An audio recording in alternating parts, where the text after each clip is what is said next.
মঙ্গলবার ২১শে জুলাই, আর ২১শে জুলাই মানেই তৃণমূলের শহীদ সমাবেশ। যদিও রাজ্যে বিধানসভা নির্বাচন পরবর্তী পরিস্থিতিতে রাজনৈতিক চিত্রটা অনেকটাই আলাদা। তৃণমূল এখন ভেঙে খান খান, তাই তৃণমূলের কোন শিবির কিভাবে ২১শে জুলাইয়ের আয়োজন করবে তা নিয়েও রয়েছে জল্পনা। এদিকে এরই মাঝে মমতা ব্যানার্জি অভিষেক ব্যানার্জির সঙ্গ ছেড়ে ঋতব্রত ব্যানার্জির শিবিরে ভিড়েছেন তৃণমূল নেতা তথা বিধায়ক মদন মিত্র। আর এবার সোশ্যাল মিডিয়া লাইভে মারাত্মক কথাও বললেন তিনি। অভিষেক ব্যানার্জিকে নিশানা করে মদন বলেন, একটা কথা অভিষেককে বলি, আমাকে চমকে ধমকে লাভ নেই। তুই ডায়মন্ড হারবার দিয়ে যাকে চমকাতে পারিস, আমাকে চমকাস না। এখানেই শেষ নয়। মদন আরও বলেন, মমতা ব্যানার্জি অভিষেক ব্যানার্জিকে আমি বলি, আপনারা বলছেন যা বলুন, আপনাদের চমকানিতে সিপিএম চমকাবে, বিজেপি চমকাবে, মদন মিত্র চমকাবে না। অভিষেক, আপনি তো ক্রিমিনাল। পাশাপাশি মদন বলেন, ২১শে জুলাই সকালে দুজনেরই মিছিল বেরোবে, একটা মমতা ব্যানার্জির আর একটা শুভেন্দু অধিকারীর।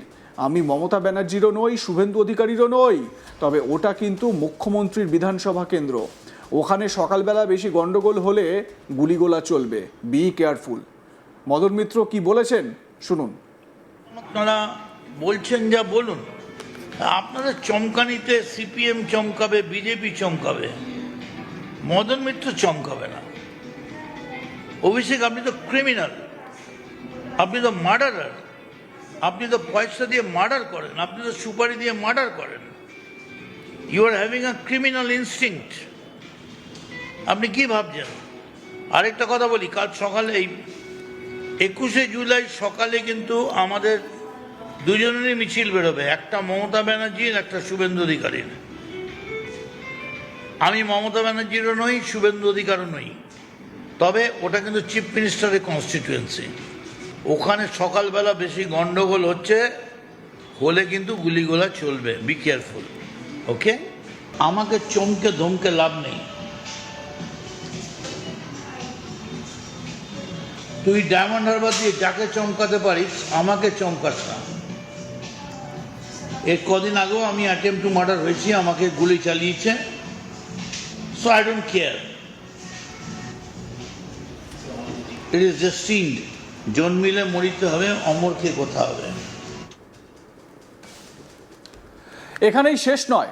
১৯৯৩ সালের ২১শে জুলাইয়ের প্রসঙ্গ তুলে প্রাক্তন আইপিএস তথা প্রয়াত তৃণমূল নেতা রজপাল সিংয়ের নাম করেও আক্রমণ শানান মদন মিত্র। মদন বলেন, রজপাল সিং একটা ক্রিমিনাল আইপিএস, একটা শয়তান। সে আমার নামে নালিশ করে দিয়েছে, আমি নাকি গুলি চালানোর ব্যবস্থা করেছি।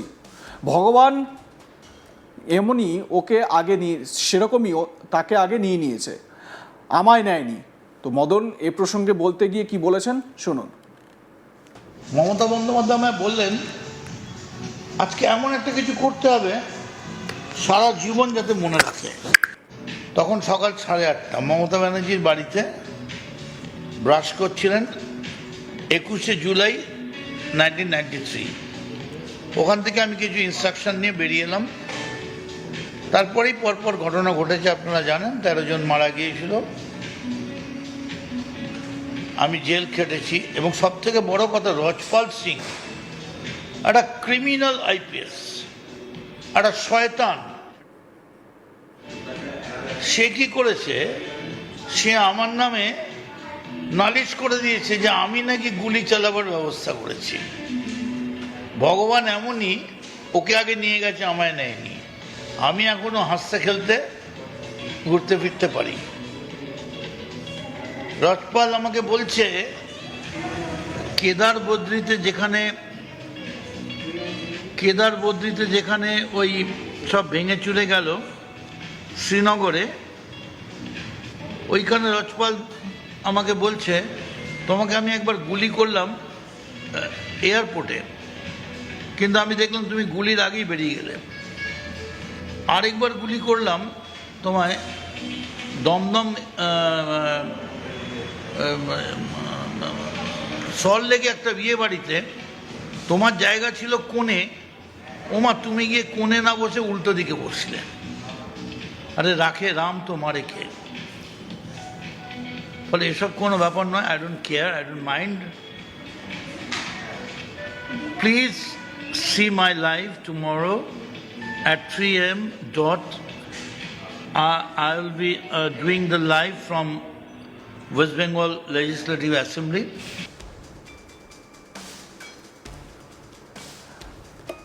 দেখুন, আমরা প্রবাদটা যেটা শুনেছি, রাখে হরি তো মারে কে, তো এখানে মদন মিত্র খুব ইন্টারেস্টিংলি বললেন রাখে রাম তো মারে কে। এই ছোট্ট একটা শব্দেই কিন্তু অনেক কিছু বদলে যাচ্ছে, ভেতরের ইকুয়েশনটা কিন্তু বোঝা যাচ্ছে। তৃণমূলে এই বিধায়ক আরও বলেন, মানে তৃণমূলের মমতাপন্থী এক সময়ের এবং এই মুহূর্তে ঋতব্রতপন্থী তৃণমূল বিধায়ক আরও বলেন, মদন মিত্র ছাড়া সবাই দালাল ছিল, একমাত্র বাপের বেটা ছিল মদন মিত্র, পশ্চিমবঙ্গ কাঁপিয়ে যে লড়েছে সে মদন মিত্র। তো এই বাপের বেটা মদন মিত্র ঠিক কি বলতে চেয়েছেন শুনুন। এই জন্য বড় বড় কথা বলছে না, যে এই করেগা, হ্যান করেগা, ত্যান করেগা, কে দিদিমণি দিদিমণি, যা যুবরাজ যুবরাজ, কে দালাল, সবাইকে আমি চিনি তো।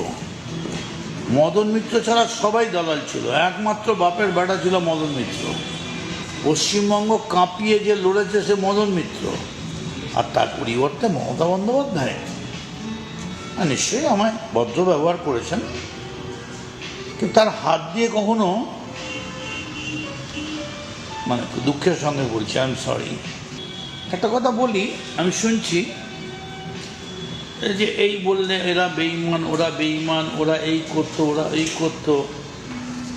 আচ্ছা বলুন তো, মদন মিত্রের মতো রেকর্ড আছে?